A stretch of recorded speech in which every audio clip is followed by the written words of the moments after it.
Welcome to the Yeti Voice podcast. This week I spoke to Michael Pieterse, a software engineer from Law for All. He's an incredible dude, very interesting, and so many great outlooks on life that really, in my opinion, set him head and shoulders above his peers.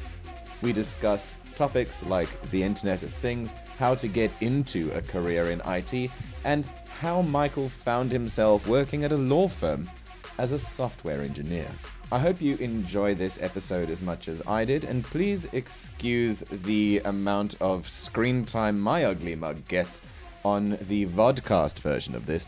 The software that I'm using to do these interviews glitched somewhat and stopped recognizing who to show with which speech. So I apologize for that, but do focus on the audio because Michael's input is absolutely fantastic. Michael, welcome to the podcast. Well, hello. How are you doing? I'm good, man. I'm good. Nice to be here. Yeah, dude, it's good to have you, man. It's been a crazy old time lately, you know, and Oh yes. with everything that's yeah. Say not its name, but it comes back. You know, it's one of those things. But I feel like you are possibly one of the best people for people to hear from, especially now when everything's falling apart. Because, I mean, one thing anybody who knows you knows about you is you have this sort of indomitable spirit where you always look on the positive side of things, even when everything's falling apart at the seams. And that's not something everything can do, which is quite remarkable, you know? Yeah, positivity, man. It opens doors for you. Negative breeds negative, positive breeds positive. That does, man. That does. And I think it's also opened you to a lot of unusual paths that, you know, like you say, positivity opens up opportunity for you. And I think in your case, it really has, you know? Oh, yes. You've had just thinking about, you know, since I've known you, which has been, I mean, almost a decade at this point, which is a bit silly. First of all, I feel old about that, just so we're on the same page. Oh, yes, man. But also, man, it's like the entire time I've known you, you've been building up this, on the professional side, you've been building up this real major head of steam where you've gone from strength to strength and worked harder than anyone else where you work. You've pushed yourself to achieve, to be as good as you are. What do you think gives you that drive? That's a good question, man. I don't know. I think you get the drive from doing something that you enjoy. Like for me, it started off as, you know, you watch The Matrix, you see like, hackers, you know, you watch all those like weird hacker movies and you're like, it looks so cool. Everybody's got that like green like text coming up and inspires you to be like, I want to do that. Looks cool. So it all starts with something like looking cool. And then especially for me, when I started it was like, oh, this is actually pretty fun. Nothing like the movies, but it's still very, very interesting.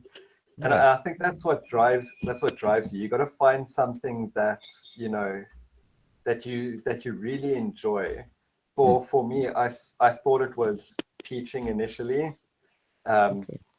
Was fun in the beginning, but like sort of like went out quite quickly, and then, you know, stepped into coding, and it just grabbed my attention straight away with the problem solving, you know, multiple ways, as they say, to skin a cat. You know, you do one thing, looks awesome, somebody else looks at it and goes, whoa, you know, you think like this. Damn it, that's so clever. I think that's interesting that you find that stimulating, because I know a few people that would just be totally demoralizing, you know. There's a skit from the David Mitchell, Robert Webb show back in the day where David Mitchell is a series of professionals where he's coming in and he's trying to do his best for his client or his boss, and he's putting things together and it all goes wrong and he just ends up storming out going, that's it, I quit, I'm rubbish, I can't do this. You know, I think that's how a lot of people might feel about, constantly having another way to skin the bloody cat, How does that not demoralize you? I suppose it's because when somebody comes along and says there's a better way to do it, it's usually a way that you don't know and it's something new. And that Okay. also what what helps a lot is like there's everything is improving so quickly. You do one thing one way, somebody goes off to read an article, comes back, looks at your code and says, hey, I read something new that Oh, might cool, man. work out quite nicely in here. And you're like, oh, that's flipping cool. I want to try that. And, off you go. You grab his article, you read it, you're like, this is so cool. Change all your projects to use that. And then like 2 weeks later, it's like, there's something new that's better. And you're like, no! And, That's off you go. awesome. But it's also a sense of like pride. Like I created something last week to read to create a file on somebody's server somewhere, and I finished coding it, and you look at it and you go, oh my god, this is so cool. I made it. It's so freaking awesome. And then you have to like show your work to the team. You're like, guys, look what I did. It's so freaking cool. Like, that also drives you, just that excitement of like, look at my baby, look at what I have created from nothing. That's exciting, man. I mean, it's kind of like it's complete different mentality to a lot of other professions. What while you're talking, what comes to mind is the thing that makes improv comedy work. You have that yes and dynamic where somebody presents a frame of reference and they go, the whole frame of improv is to go yes and add something ridiculous or add something that adds value or levels or something or humor. And it's almost like you and your colleagues, I mean, the ones that feel the way you do, it's almost like you guys are doing the yes and thing with each other. You're always adding and improving. Exactly. There's nobody says no. Just like in improv, no is the no is like the no-go word. Nobody says it. It reminds me of oh, what's that movie where it's the doctor and he's trying to get together with a girl and he has to take his receptionist to away to I can't remember where they go, and the little girl does improv as well, and she's like, and the girl's like, no, and she's like, die, die, die. It's like, you don't say no. It's always like there is no no. There's always a solution for whatever problem you're looking at, Yeah, and I mean that's the cool thing. yeah, man. It's like the whole I mean, not to be insulting to, I mean, I know you won't be insulted, but not to be insulting to any sort of slightly sensitive developers out there, but it also brings to mind that kind of that kind of countryside mechanic kind of a vibe. There's no wrong answers as long as it works. Like that's not how you're supposed to fix an engine. Or is it running? you know Yeah, I think that's also what uh, a few people will struggle with is getting that feedback from your colleagues, especially your slightly senior colleagues, where you do something, you put your heart and soul into it, you're proud of it, and then they come back and they're like, works, but why didn't you do it this way? It's a lot better to do it this way. And it's dealing with that feedback, not to take it personally, but to take it as, this is work, there's a better way to do it, let me go do it. Like the same example I used earlier with creating that file on somebody's server. Did it my way, it looked awesome, it worked perfectly, it was absolutely beautiful. Manager looks at it and he goes, why don't you do it this way? It's so much better. You can expand on it if we had to add X, Y, and Z. I'm like, damn it, but he's right, and it's so much better, and it's so much cooler. I'm going to change it. Man, that's so cool. It's just it's a much better way of operating. I think your grip on positivity, but also your grip on not taking things personally. I think a lot of people would take that personally. Yeah, well, you take it with, obviously you take a little bit degree of it personally, like, oh, it wasn't good enough, but it just comes down to your mentality of it Yeah. wasn't good enough. for a reason. You know, it's Yeah. no use getting upset, being like, oh, you hate it. It's like, yes, there was a better way. So learn from that. And, you know, I'm like, oh, but move on quickly from that. You've managed to discern then quite well between my work isn't up to par and I'm not up to par. And I think the latter is what destroys people's soul. Yeah. And I mean, like, it always reminds me of a saying, like, there's always somebody better. And that goes for like everything, you know, Hmm. coding, painting, photography, cars, racing. There's always somebody better. And that's how you learn. If there's no one better than you, then you're not going to learn. You're going to go backwards. So it's always nice finding that next person that you're like, cool. I'm at this. I'm at this standard. Who's above me? Who else? Who can I compare myself to? That's a bit, or not compare. Like, who can I aim for? That's better. You know. Yeah. You I mean, you want to have a benchmark, right? exactly. There you go. That's what I was looking for. You want a benchmark, somebody that you look up to. Yeah. Yeah. I think it's also good that it's a blessing that there's always someone better than you, because when everything hits the fan, right, and you don't understand what just happened, who are you going to call if you're the best? Exactly, man. Exactly. All the pressure then goes onto you. Yeah. I think that's what our boy Musk's dealing with at the moment over at SpaceX. You know, it's like something's gone wrong. Who do I call? No Oh, one. good. It's me. Yeah. That's crazy, man. I mean, I remember I've had quite a sort of drunk staggering through the streets at 1 a.m. career path at some points in my life. And, you know, it kind of weaves about. And at one stage in my youth, as you know, I was a bicycle mechanic, and I was one of the better ones where people would, you know, from other stores in the bicycle shop chain would phone me for advice and things like that, because I kind of just absorbed a lot and found joy in fixing the thing I love to ride all the time. And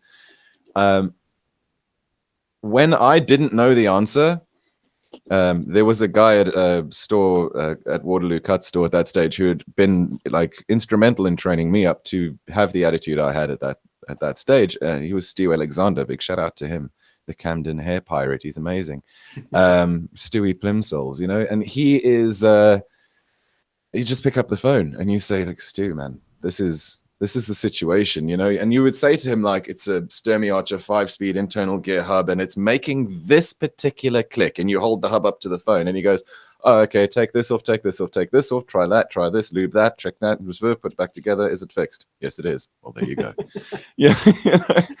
And my buddy Sean, Mr. Hankey from BMX Direct as well, back in the day, he would blow my mind, because I would be at the skate park and I'd be like, everything's broken. What do I do with a screwdriver, one hex wrench, which is the wrong size, and a bit of pipe, you know? And he'd be able to tell you how to get home or how to fix the problem. It's just crazy people. Yeah, man, it's mad. There's those people are crazy. Like, I don't know how they just get so good. It's I think mental. they do what you do with your attitude, and they just do it for a long ass time, you know? and they they retain the information a bit better. Yeah. Yeah. And I mean, in what I do when I'm creating content, you know, I mean, that's just a sideline to what I do with Yeti Voice. But just with that, you know, I'll put up a video and I'll think, that was a good video, you know? And then I'll get like a little email, and it'll be from someone that I look up to, and they'll just be like, that was a good video. But you see these 3 seconds. Wouldn't it have been better if you'd done something else with those 3 seconds? Oh man, you're not wrong. But you know?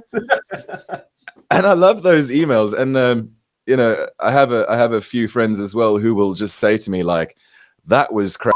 I can tell you didn't put any effort in there, or that was really good. I could tell you really busted it on that one. And having all of that feedback for me it's freeing, because I don't know how the hell everything's being perceived, do I? Yeah, and that's how you learn and grow.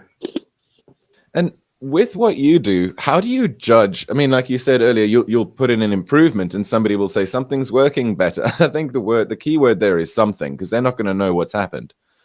But how do you, with what you do, how do you gauge the success or the failure of changes that you implement in a system? Well, how you gauge the success is if, the next day after you roll something out, there's not like a gajillion tickets being like, I can't do anything. Or, Okay. like you roll something out and not even 5 minutes later, it's like, nothing's working. If you roll out something and it's silence, you're Yeah. like, sure, okay, good, it works. I imagine you have test benches for things like that, or We do, but you'll be surprised what slips through.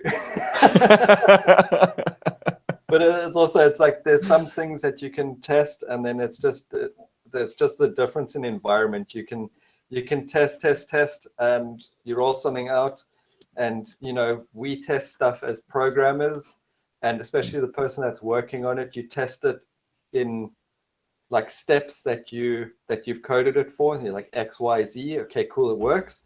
Give it to the user, and they go like Z, Y, A's, B. They just go all over the place. Like, how did you break it like that? I didn't even think it could be broken like that.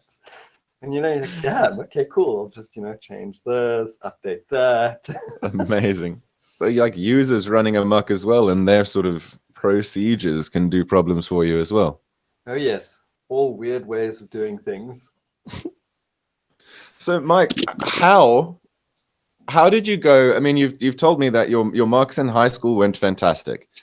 Um, Oh yes. by your standards, I mean, they're probably heads and shoulders above mine, where if it wasn't for my mother, I wouldn't have made it through. I mean, literally, Did no way in amazing. hell. And it's not that I was stupid. It's just that I waited until the third last final high school exam to start caring because it didn't have wheels. Uh, you know, I couldn't ride it down the streets. I wasn't interested. Uh, how did you go from that to, I mean, really quite a rapid rise in your career? How those are quite different worlds. What happened? Most of it's down to luck.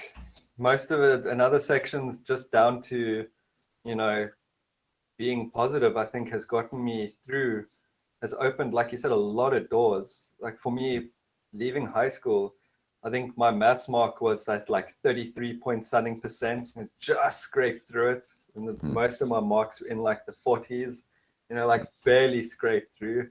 My favorite subject in high school was geography, which I did the best in, got like 60 odd percent. Wow. Um, and like leaving high school, did a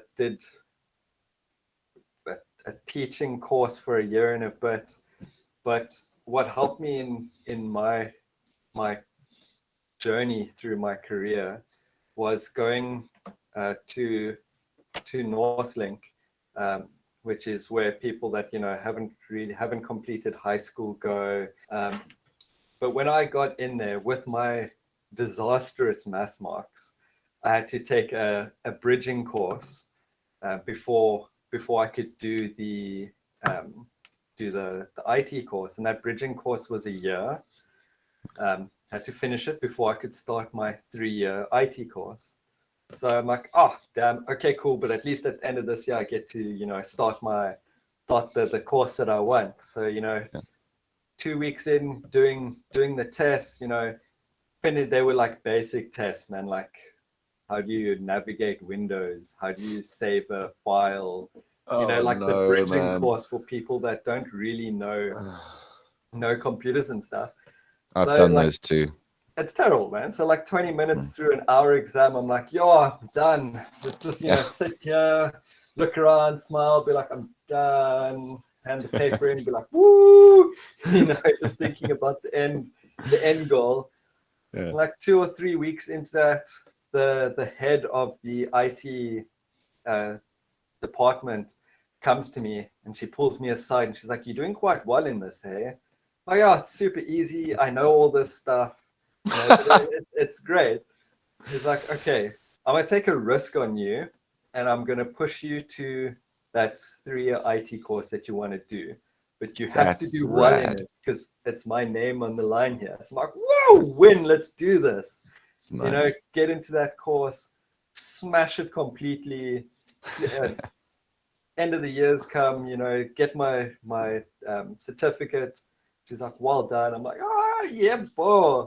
So, with that burst of you could say like belief in me, sort of went to UNISA to do my national diploma, which was a mission. Oh, actually, no, the diploma was pretty good.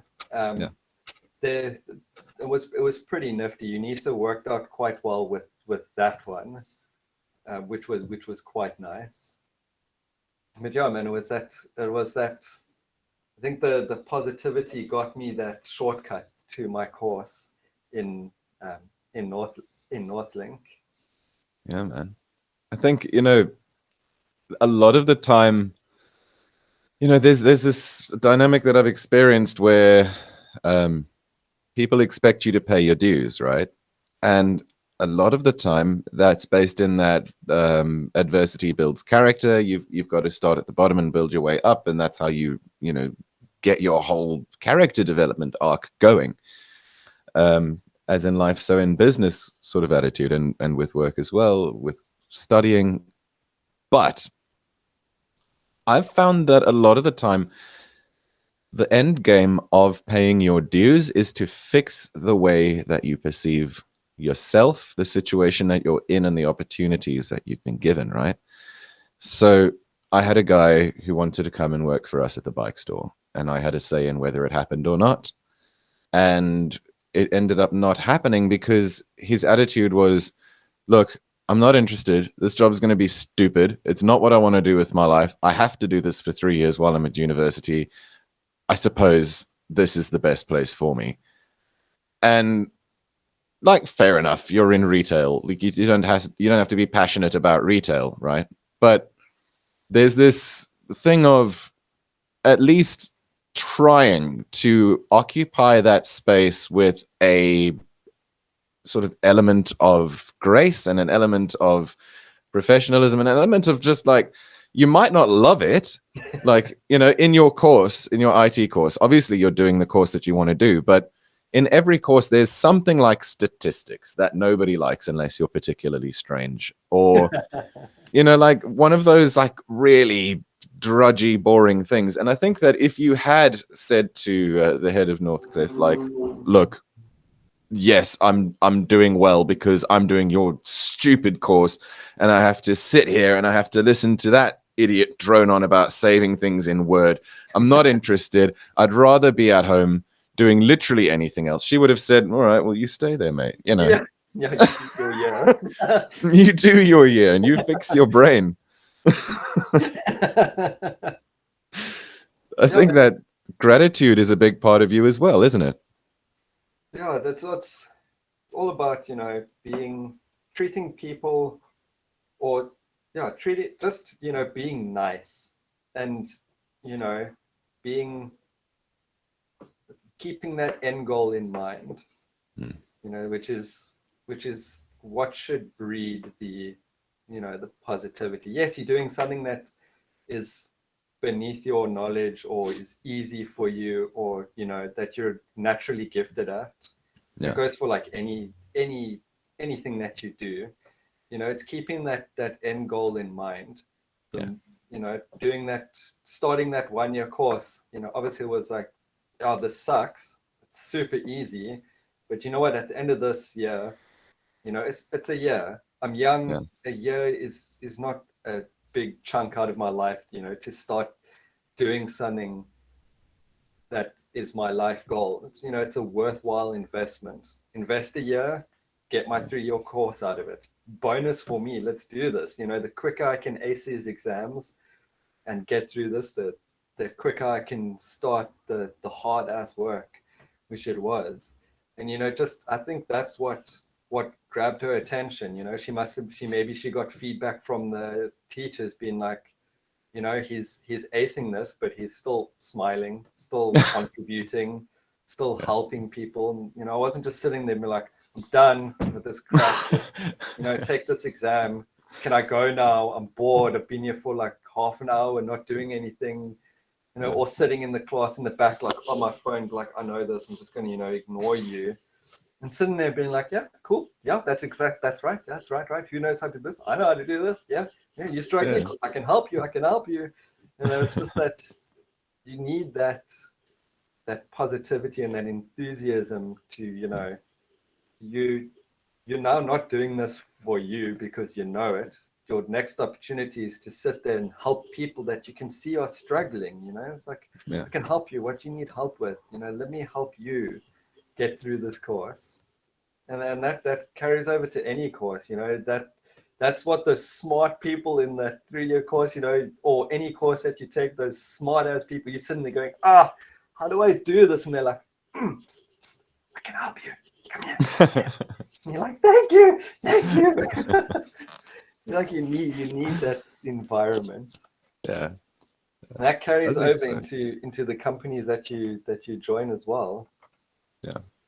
Yeah, for sure, man. I mean, I think that it's very different. I mean, your attitude is very different to what my attitude was like when I was doing bridging courses at DUT in Durban for IT. I was studying drama, buddy, musical theater course, and I was doing an IT component, right, which was saving things in Word. Which I Oh my suppose word. their argument was you have to know how to save your script in Word or whatever. But like, the my attitude was like, I'm in my 20s. I'm going to be dead soon. I can't be wasting my time sitting here with these idiots who don't understand how to save anything in Word. I should be out there doing incredibly insightful, useful, world changing things now. Or I suck and everything about my life sucks and I'm going to be miserable. Go. Like that was my take, which you can see is worlds apart from what your attitude was. No, it's like, I sort of subscribe to, like, it's not about the destination, it's about the journey. Yeah. I think that's something I've learned a lot later than you have, mate. It's you have to, yeah. I mean, I don't know what it was in my head, but it's something that I still have to a degree. But it's something that I'm shaking, piece by piece, as everyone does shake things. Uh, I'm just really, because of how, the reason I'm highlighting how different my attitude was is because I'm just amazed by where the hell that came from in you. I mean, is it just how you were born? Were you squibbled with that attitude, or was it your mum? Was it your dad? What happened? Yeah, I think it comes down that to your I don't know. It's hard to put a pin on it, because it's like, is it your upbringing? Well, a little bit, yes. You know, is it the people you hung out with? Maybe. I used to be friends with people that couldn't be bothered if they were whatever class they were in. We're like, okay, I don't want to be here. So I don't know. I think it's about how you build your character when you're younger, like who your influences are. Like for hard work, that was my mom and dad. They weren't in the best jobs, but you know what? They stuck at it because they had their priorities. Have to. My parents tried their best to give me everything in life, and I think what kept me going was obviously like making your parents proud. Yeah. Especially like with that course, thinking back now, that one year course, got home like, this course is so easy, you know, like, damn. And then my dad would be like, oh, if it's easy, then this year will go quick for you. And then just remember, once this year is done, you get to start your course. Yeah. And I think it was things like that just rubbed off on me. Your support network has a great influence on your outlook. I mean, we're very influential creatures. If you if you surround yourself with people that view something as like, they view something in a particular way, that kind of rubs off on you when you're younger. When you're older, you kind of, you get your ability to be like, to become your own character, to be like, I don't really Yeah. agree with that. I'm going to go on, the way I think is right. But a part of that or a part of that, getting your own sense is from your early development. Your early character development helps you in that way. So Well, at least I that's mean, my outlook on it. yeah, I mean, your parents kind of I mean, they did what they were supposed to do. They gave you a rudder, and every time you sort of went off course, they were like, yank on the tiller, mate, bring you back in. Yeah, It's important, man. You nudge know, you in the right direction. that's it. And I think it's what's become very apparent to me just in talking with people like yourself and Simi, my fiance, obviously, you know her very well. You knew her before you knew me. Um, but I've noticed that there was quite a big difference in where I grew up as far as the attitude of a lot of the adults. A lot of the adults where I were I don't know why, but they had this very defeatist attitude, and my family were very different to that. I mean, they had their moments, of course, like everyone does, but I had an amazing support structure, and I was the odd one out.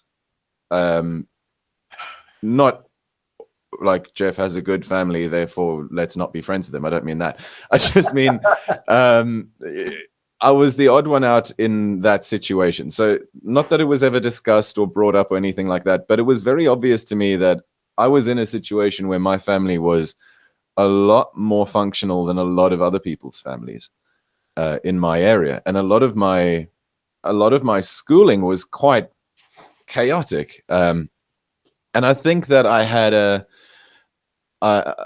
bit of a tendency towards chaos in my head anyway, my whole life. And I think that's possibly what appeals to me so much about bicycles is that fine line between control and utter chaos. And I'm usually on the wrong side of that line, as you well know. But I think all of those kind of nothing was really tempered with a calm, deliberate walk towards something, even if that something is vague, like you said, on a journey, because that's the point. For me, it was just intensity, fire, go, do things. I'm sitting still for too long. Yeah. Yeah, but that's something good to have though sometimes, to have that need to continue and to Yeah. pursue something that you're really interested in.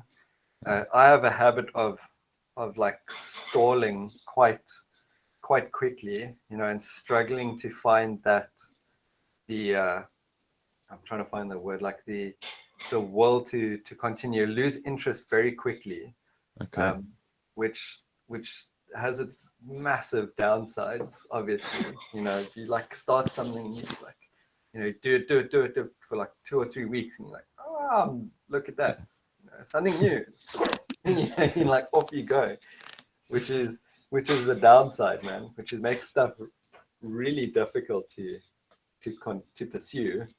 Yeah. But you've obviously worked with it.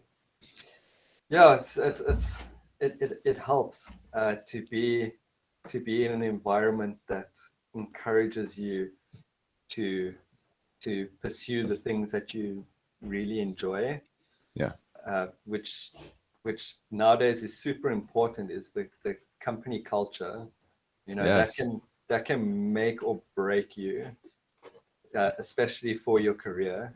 By like finding the wrong companies can just absolutely destroy you, and finding the right companies can cart you off to things that you never thought you would be. It's so true, man. You know, I've I've seen that again and again and again. There's toxic cultures and then there's positive cultures. Have you worked at many? I mean, I'm not asking you to name drop, obviously, because we don't want to be libeled or something. But have you worked without name dropping who they were at a more toxic or a less healthy environment before? I've been lucky. I've only grabbed good, nice companies. Mind you, I've only been at two, but Hmm. I was lucky. First company I went to, they were great. Everybody was friendly. I spoke to, the chief financial officer. I spoke to the owner of the company. I spoke to the call center staff. I spoke to, the claims people in the first company. I spoke to everybody. Everybody was friendly. You could knock on the door, walk in, start chatting. you know, That's and awesome. everybody there had a good sense of humor. I remember in my first company sending an email to the head of the company, um, you know, apologizing for one of the stats that I had pulled that weren't quite correct. Yeah. And I'm like, so, and I meant to say sorry for the inconvenience, and I ended up saying sorry for the impenance. and he replies back, he's like, I hope I don't. I hope I don't have that. And I'm like, what is he talking about? I'm like, oh no, no. But you know, like he had a good sense of humor. He was laughing. You know, I went to him like, I'm so sorry. It was meant to be this. And he's like, I had a good laugh. Don't worry about it. Like, you know, it's like finding stuff like that that is awesome. In a toxic company, you would do that, and they would come knocking on your door, being like, "Here's your first warning. You do not speak to us like that." You Yeah. know, you get some people that will just take that so badly. Oh yeah. Yeah. I mean, I remember one time I was asked to take a report to head office. Now, we could have emailed it, but I was asked to take it, which meant get on a train, Oof. get on a bus, then get on a train, then get onto another bus. It took about an hour and a half. So I eventually get there, and I'm told to take it to Captain so and so in his office. And off I go, knock on his office door, and he goes, "Come." Oh yeah. So I went in. And I went, "Hi there, this is who I am, this is where I'm from, and this is what I've got for you." And he went, "What do you think you're doing, talking to me?" Good grief. And he said, "You put it down, you shut up, and you go." Okay. Wow. Not long for this company, mate. Good gravy. Yeah, that's torture. That yeah, that would also be a ticket out, man. Yeah, dude. I mean, it's all over the place. I think it's interesting that you've managed to grab good ones, though. I mean, how have you done that, or is it? Do you think it's luck? Do you think have you cherry picked? What have you done? I think a majority of it's down to luck, but I think it's also down to, you know, when you go for the interview, you can gauge a lot from what company you know you're going to. Like the first company I went to the interview, you know, got a good feeling from it. The guy was nice. It wasn't like very, you know, strict, like you sit down, like here's your test, or like here's our questions, can you do X, can, like everybody's serious. It was more like Mm, you walk in, they're like, oh hey, would you like some coffee, how you doing, you know, yeah, smiles, everybody's in a good mood, you know, just like a nice relaxing one. For my second company, sat down with the guys, asked all the questions. They were all nice, you know. And then at the end of the interview, they're like, "So, do you play games?" Oh, yes, I do. I like yeah. that. And you know, and you get shown the company. Everybody's happy. You know, one of the execs come down. They're like, "Hi, how you doing? You know, I'm head of IS. Do you like some coffee? You want to stand outside on the balcony? How you doing? What are your interests?" You know, you Wow. can sort of gauge from the people that you're interviewing a little bit on how the Mm, company operates. yeah, And if you get a good feeling with it, then you know, go for it. It's a absolutely, good man. sign. So, with your obviously when you went to the IT course, you were doing a hell of a lot better. You were doing stuff that you really cared about, and you were doing things that fed into your vision of your future. And when you then finished that, what was the state of your results? I mean, you don't have to give me numbers, but compared to your high school, was it Oh better? gosh, miles ahead, like in the 70s, 80% for the courses that I did for my IS or for my That's tech amazing. degree, for my diploma. You know, it's you're doing something that you enjoy. You put a Yeah, lot of effort into it, and you know, boom, there you get the results. You know, it's like averaging 70s or 80s, which is good, but like the pass mark was 75% for the diploma. So, you know, yeah, once again, like sort of just on the cusp of getting through there, yeah, which was nice, you know, like it gives you that pressure, like I want to get quite high for this to actually get through this, yeah. which was awesome. But after working in my field, like the course, I didn't really take much from that course, from the diploma after that. They Hmm. sort of teach you the basics, and it's called basics for a reason. You get into your job, you're like, cool. Google becomes your new friend. Yeah. Yep. I Like think you that's learn on for the most job. people. Most people Google stuff now, man. Yeah. You have to. How fast do things change? I mean, if you're going to go back to college for every update, you'd never leave the damn place. Yeah, you sort of subscribe to all these newsletters that give you articles on new up and coming things. You get a problem, there's only so much you can do to try fix it, and then you go into resources like Stack Overflow, Yeah. where there's a whole bunch of professionals, and you're like, guys, I'm stuck. Or you Google it, and somebody's already asked that question. You're like, cool. What was the solution? Yeah. And you don't just copy the solution, be like, there, I'm done. You sort of like look and like, oh, okay, I Mm. understand what you did there. That makes perfect sense. And you go and you write it, and you move on with your life, and then you add Yes. it to your knowledge bank. So there's a lot of people who would have a more passive approach, and you have a very proactive. Like you said, you won't just copy paste is fixed. I don't care what happened. You'll actually investigate, which is good. Yeah, man, that's how you learn. Finding the problems, it's easy to find the solutions, but understanding that solution Yeah. is what matters. And that also comes down to my manager as well. He's like, if I ask you what this does, you better be able to tell me why and what it's doing. And you Yeah. want to see this awesome method, and you'd be like, cool, how does it work?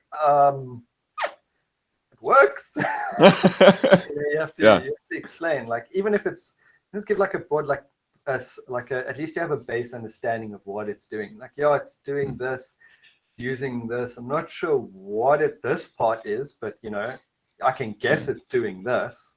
Yeah. It's like some understanding of it at least.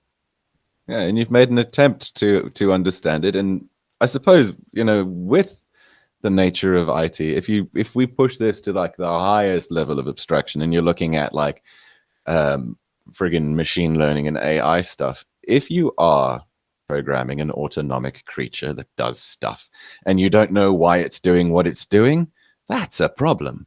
So I think having these good practices from the college level through to the top is probably in the best interests of general humanity and not only just working well. Exactly. And it also comes down to furthering your knowledge through going to like conferences and Mm. courses and stuff like that.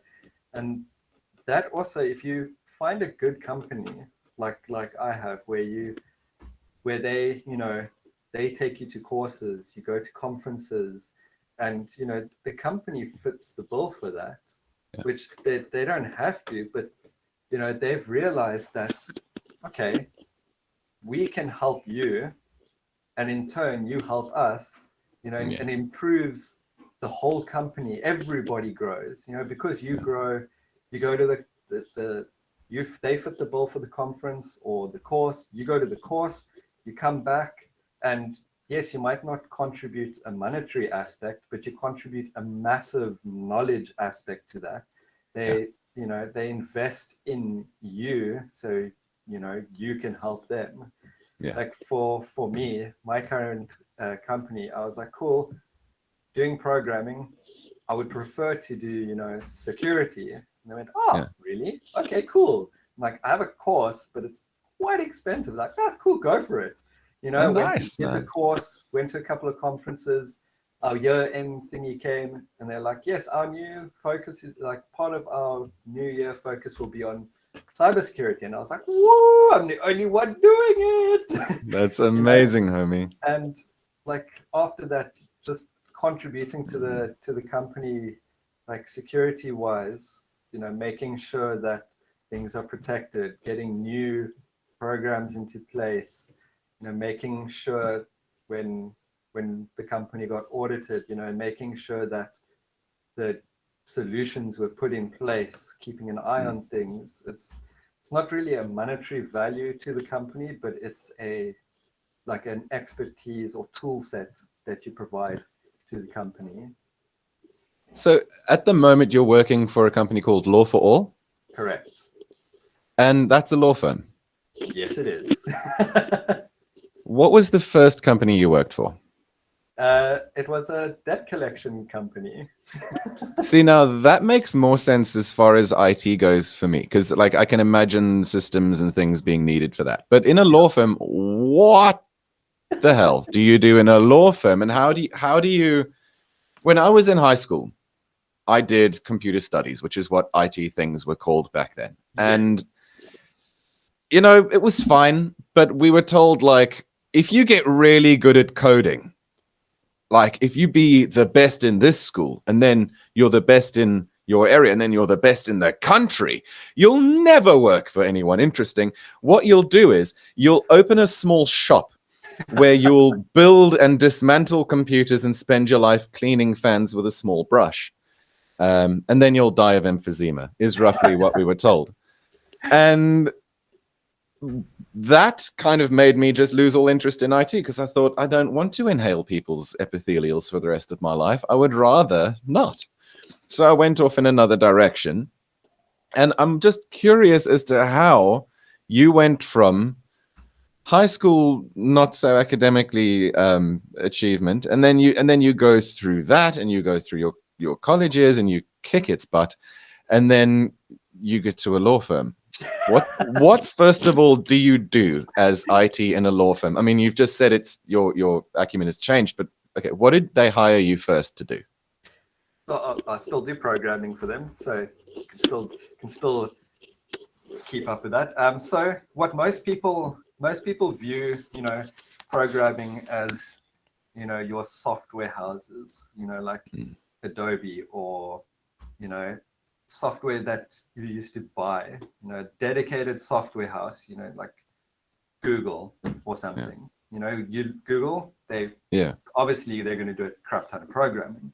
And then you get your other places like a law firm or debt collection or Woolworths, for instance, or any company nowadays that are moving into the tech space.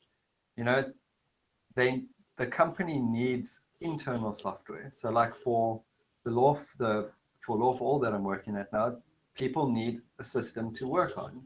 They need a system to open cases, contact clients, store information, access information.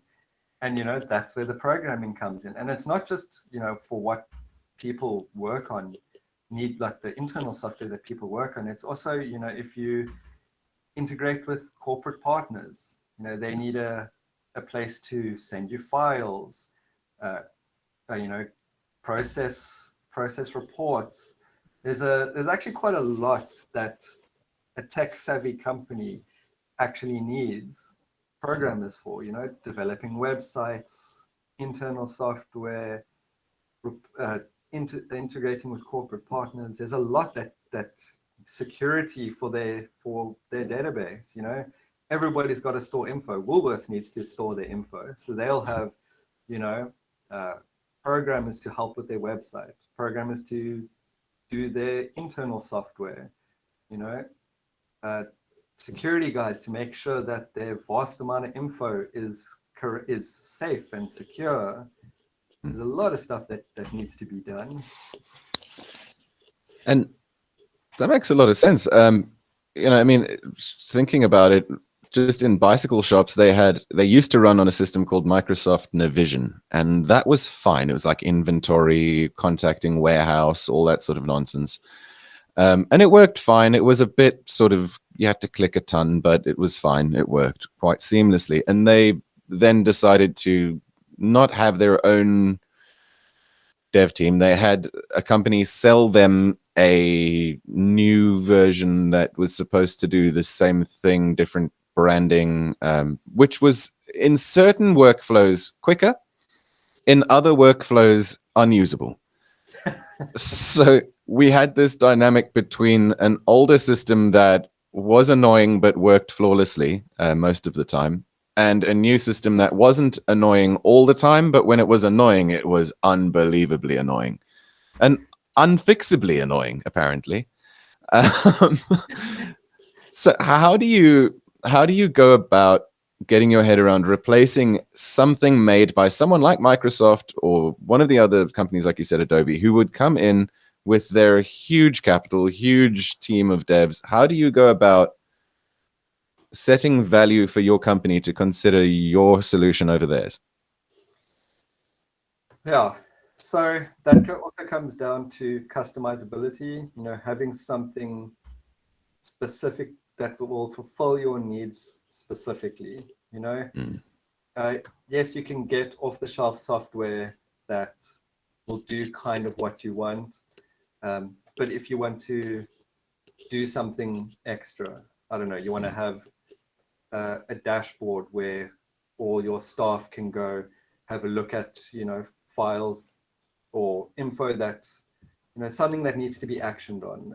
I'm trying to think of an example now quickly. You have a dashboard where you have cases that nobody's looking at. You know, so, some off-the-shelf software might not support that. It might just be, here's your cases, and then, Yeah. a manager goes in the back end and assigns cases to someone, or it's lacking some tools that you might need. Uh, for instance, you have WhatsApp, SMS, email, um, and some of the platforms might not support like WhatsApp, for instance, or No.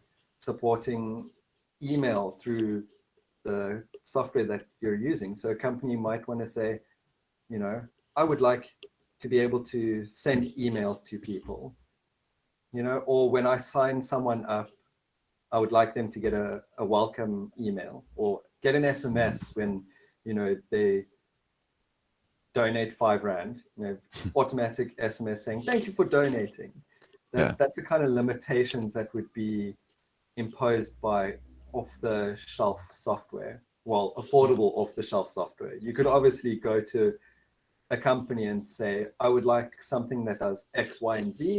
And that would be cool. That'll cost you X amount, Yeah. because they're going to develop that for you and ship it to you. Also, it Yeah. just gives you a lot more control over your day-to-day operations, and also gives you a lot more flexibility and insight into what's going on within your company. Right. So as well, I'd imagine, when something goes wrong on a system that you're using and you're using an off the shelf thing, it's not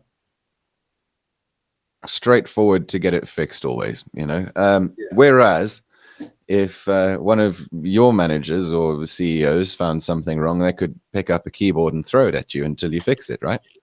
exactly. There's no time delay. Like something breaks, you don't have to log a ticket and like only an hour later or the next day because it's past their operating hours, or the support team is a bit slow, they get the ticket, they forward it to X person to Y person, then you phone them, be like, Yeah. cool, what's the issue, have you tried this, have you tried that?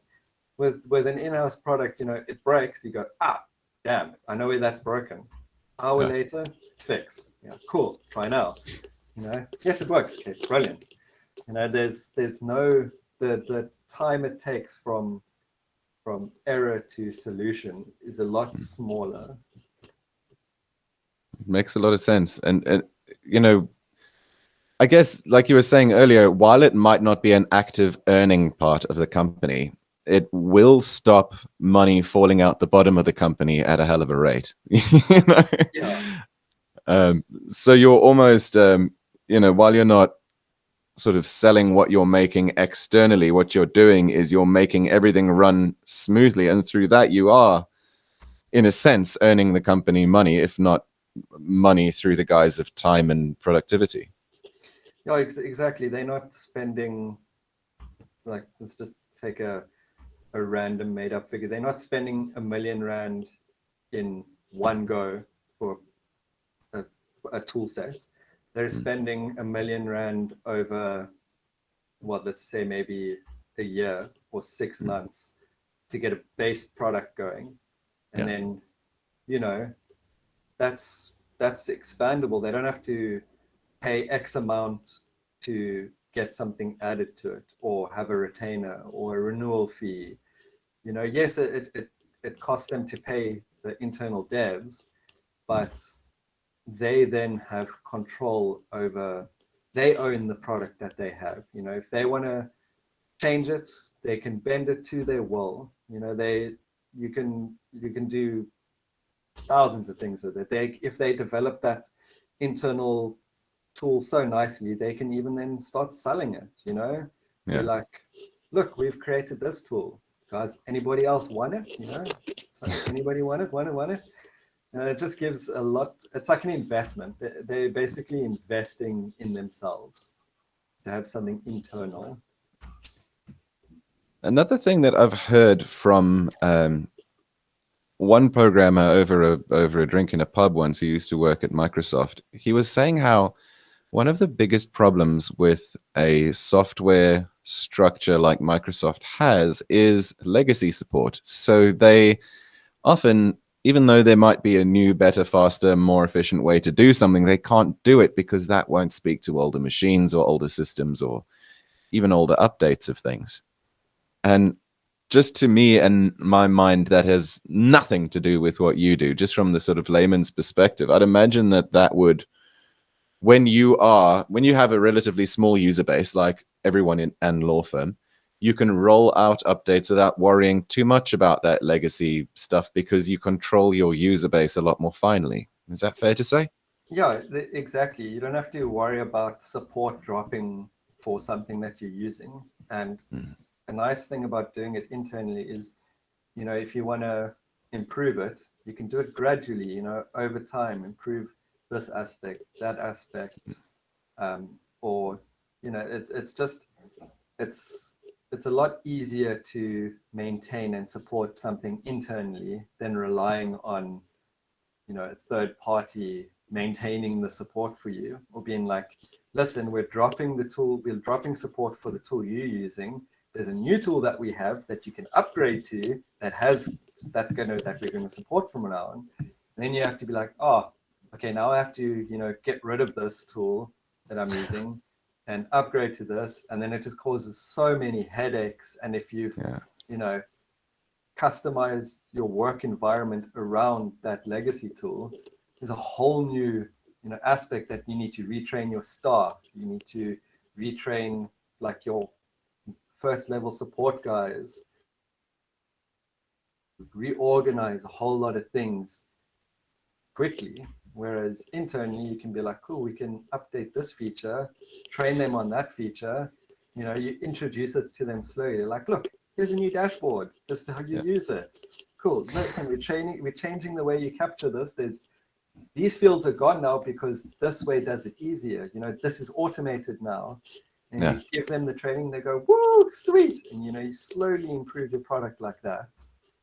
That's awesome, man. I mean, I've been in so many companies where you're sitting with a system that doesn't work.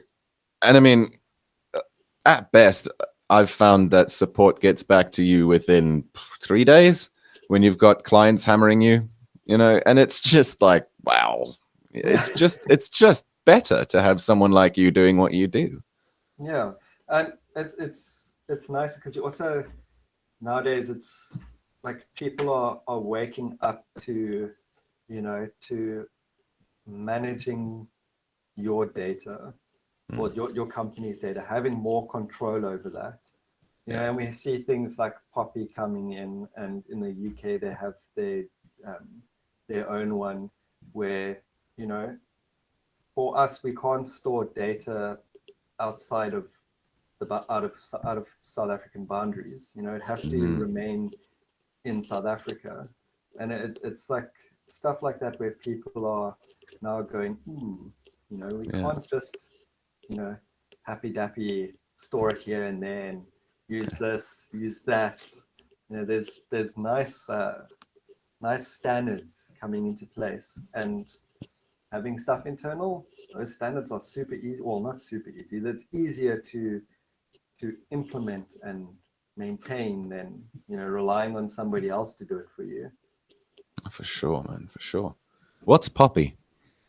So Poppy is the Protection of Privacy Act that we're getting, which everybody will have noticed now. If you go into a site, you get prompted with, do you accept these cookies? Yeah. We're going to be taking this data and we're going to be using it for that.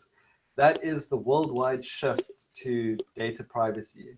And it's only recent that, the big wigs have finally been like, oh yeah, data is quite important. Like you see like Target having their database stolen from them. Wow. SARS losing people's data, getting it, pushed, people stealing the data. Like that's been around for a long time. It's not like the security industry or the IT industry is only now being like, oh, data, we have to protect it. We've been trying to protect data for ages, and now with like Poppy, you see all the cookies and prompts being like, hi, we need this. We need your permission to take this information. Do you give us permission? Basically what Poppy is. You have to make sure your data is protected. The data of your clients are protected. Makes a lot of sense, man. I think it's just growing in importance, eh? Growing and growing. People are becoming aware of their data. So with this is the last thing. I know I'm taking up a lot of your time. The last thing that I want to ask you about is whether you foresee the sort of increasing internetifying of stuff affecting what you do, like the Internet of Things, the growth of machine learning. I mean, is that going to become more of a part of your day-to-day? Yeah, so now you're getting into the really fun topics that I could talk about for hours. The way I see it, right, is there should already be a push for more program orientated subjects in schools, because with the birth of machine learning, ours is the safest profession to be in. Like, yes, there's going to be artificial intelligence, but who do you think is going to code that artificial intelligence? And like, yes, we make internal programs, and if artificial intelligence comes along, who's going to tell that artificial intelligence what tools to build? You're going to have people like us in the background being like, cool, you guys want that? Cool. Let me just, type, okay, cool. I want this. Yes, it's going to be easier. We're not going to be maybe typing lines of code, but we will need the knowledge to talk to the artificial intelligence, be like, cool, you know what? I need this tool to be able to do this. And I don't want that, but it must do this, and this. And it's just gonna make life a little bit easier. For instance, with machine learning, what could benefit a lot of people is maybe like a document reader, where you scan a document, the artificial intelligence reads it, and makes it something that you can work with. Scan the document and save it somewhere for easier access, or identifying it. There you go. That's what I meant. Sorry. So you scan a document and it can immediately identify it and import it into a database. Like, let's say you go sign up for a Woolworths card, right? Instead of somebody sitting there, with your application form, typing it into their software that they use in their company, they could literally, you fill out the paper, email it to them, or sorry, not you post it to them or hand it to the store. They go there, they scan it, and immediately after they've scanned it, it gets created on their DB. They print the card for you with your information on it. They go, here you go, here's your card. You can use it immediately. And they're like, wow, that's fast. It's because it's instantaneously. The machine learning is, reading that document, populating all the fields, putting it into the DB. Someone needs to be like, cool, scan it. Cool, I just want to confirm everything. Cool, save, done. Nobody has to sit there and like first name, last name, ID number, date of birth. That's I'm just like excited one. for the day when I want to go and sign up for one of those cards and I can just go, here's my identity book or my identity card these days. Just pop it down on your OCR thing. That's as much form filling as I'm doing. I want that. Yeah, sort of just and that's where you get some things that people are scared with these like the subdermal implants. Yeah. It's not going to control you. It's subdermal, which means it's just beneath your skin. Yeah. So it's in between your layers of skin, and it's a sealed little capsule. It's like a little something in like your cell phone. Yeah. If nowadays you can take your phone and you can, um, you know, pay for stuff with FNB if you just like tap your phone because it's got a little chip in it. Now stuff like that, it will be a little subdermal implant that has all your information. So like, would you like to sign up for this? Yes. Doop. Cool, you've signed up for it. Yeah. Cool, thank you. Do your thing, and it's no cards, nothing. They're just like cool, and doop. Okay, cool. There you go. You're done. Your stuff is activated. Off you go. And That's it, man. that's the way the future should be heading. I think a lot of people are afraid of that. With there are those biblical references about barcoding, and some people infer that that's going to be microchips and that's the mark of the beast or something like that. So there's a lot of that on one side, and people will have their religious beliefs, and that's perfectly fine. They're entitled to them, but it does, in this case, have an effect on the trajectory of technology and the need for education around the topic. Exactly. It limits our technological development slightly. And Yeah. it's like things that make sense. Like if I know go slightly off topic, but if you want to become a spacefaring civilization, right? Yeah. Um, having a single currency makes sense. We no Yeah. longer if you're going to become a spacefaring nation, it's now Earth, not South Africa or America. It's nothing Yeah. local. It makes sense to be like Earth. This is Earth's currency. Yeah. Especially with Elon and NASA and them wanting to make like a moon base and a Mars base. Yeah. It makes sense to have a single currency to become one, like the UN.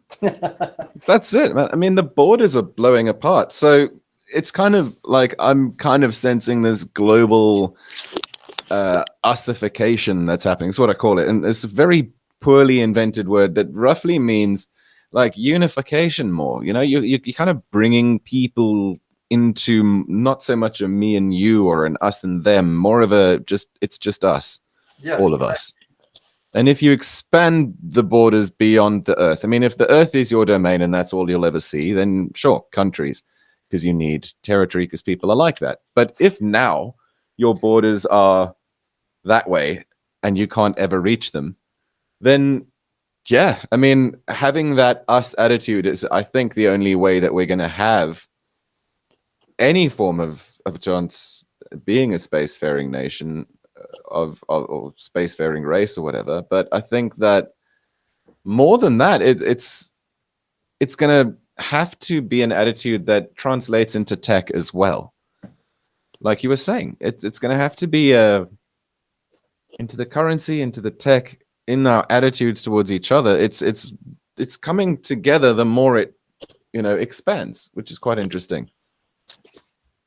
Exactly. And I mean, some tech will help a lot. Like I read an article where somewhere in Germany they've created smart fibers, where or smart fabric where it can read your heartbeat, for instance.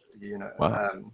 Your if you're perspiring, how much exercise you're getting, and that'll help in the medical field. For instance, if an old person's wearing a smart shirt and they have a heart attack, Yeah. can read your heartbeat, your blood pressure. It'll be like, oh, listen, this dude's having a heart attack. Yes. And Internet of Things, it'll be linked up, wirelessly Yeah. to something, signal the emergency services. There you go. Somebody's having a heart attack. This is the exact location. Off they go. There's like that kind of technology benefits society. Yes, obviously people will use it for advertising, like you're not doing enough exercise, you want a gym membership, or like your your heart rate's a bit high. Would you like this medication? Maybe you should go see a doctor. There's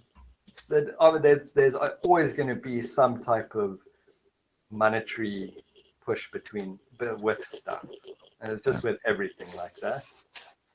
I mean, with everyone that's pushing progress for the sake of good, there's going to be people pushing it for the sake of gain and for the sake of being an illicit bugger.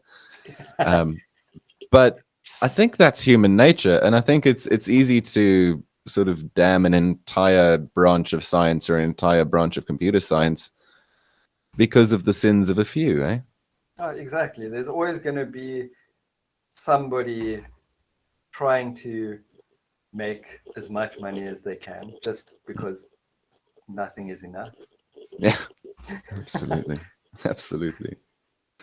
Well, Michael, I'm gonna say thank you so much, man, for the insights that you're dropping hard and fast here. It's really interesting what you're chatting about. I really enjoy talking to you in general. I really enjoyed talking to you today, Captain Stutterchins. Yeah, man, it's always a breath of fresh air, man, to have you around. So thank you for that. Oh, thank you, Jeff. It's nice to be on here and help to contribute to peeps, man. It's nice. More people should get interested in it. It's nice, and it's not as people shouldn't be last thing before we go. People shouldn't be scared about getting into the tech space. There's companies out there that will look after you, and it's the struggle to find those guys, and there's more and more companies that should be popping up like that. One word of advice for anybody trying to get into the tech career is when you go for your interview, don't be afraid to say no. Look at the company. Interesting. No, this company is not right for me, because in our industry there's a lot of work out there for tech people, and just joining a company because they offered you a great salary is not going to it's bad for you, it's bad for that company, and it's bad for the entire industry, because that company will never learn to change their company culture. They'll be like, we're getting guys, this is working, let's do that. Yes. If all of a sudden, like, everybody's saying no to them, they're like, but why? In the interview, they'll be like, what? If you say no, they'll be like, why? They won't just be like, okay, fine, we'll just look for somebody else. They'll start asking, why are you saying no? It's like, oh, well, the company culture sucks. You don't really look after your people. There's no growth. Your first questions when you go into an interview should be to them, if a new position comes up in the field, would you hire somebody first, or will you look internally first? And then your follow-up question should that be to, will I be able to upskill and grow in here? Those are the two things you are looking for in the company. Will you hire internally first? And do you do upskilling in here? If they answered yes to both of those, you're on a good start. The company, you're on a good start in that company. You consider them. If they come back saying like, no, we'll just hire somebody else, be like, maybe not. It's going to help a lot of people what you just said there, mate. There's a lot of people that are going to have their interview lives changed by what you've just said there. I hope so. It really helps, and I preach it to everybody that tries to look for a new job in the tech space. It's my outlook on getting a new job. Like, if I ever had to find a new job, which will never happen in the near future, those would be my criteria. I've learned from not only my experiences, but from the stories I hear from everybody else. Yeah. It's good. Yeah, it's rough out there, man. And I think having those minerals to know how to stay away from those particular potential situations is huge. It's a big deal, man. So thank you. Oh, thank you, Jesse. It's been great chatting to you, man. I'm going to love you and leave you. I hope you have a great day and weekend. Thank you too, my good man. Chat to you soon, mate.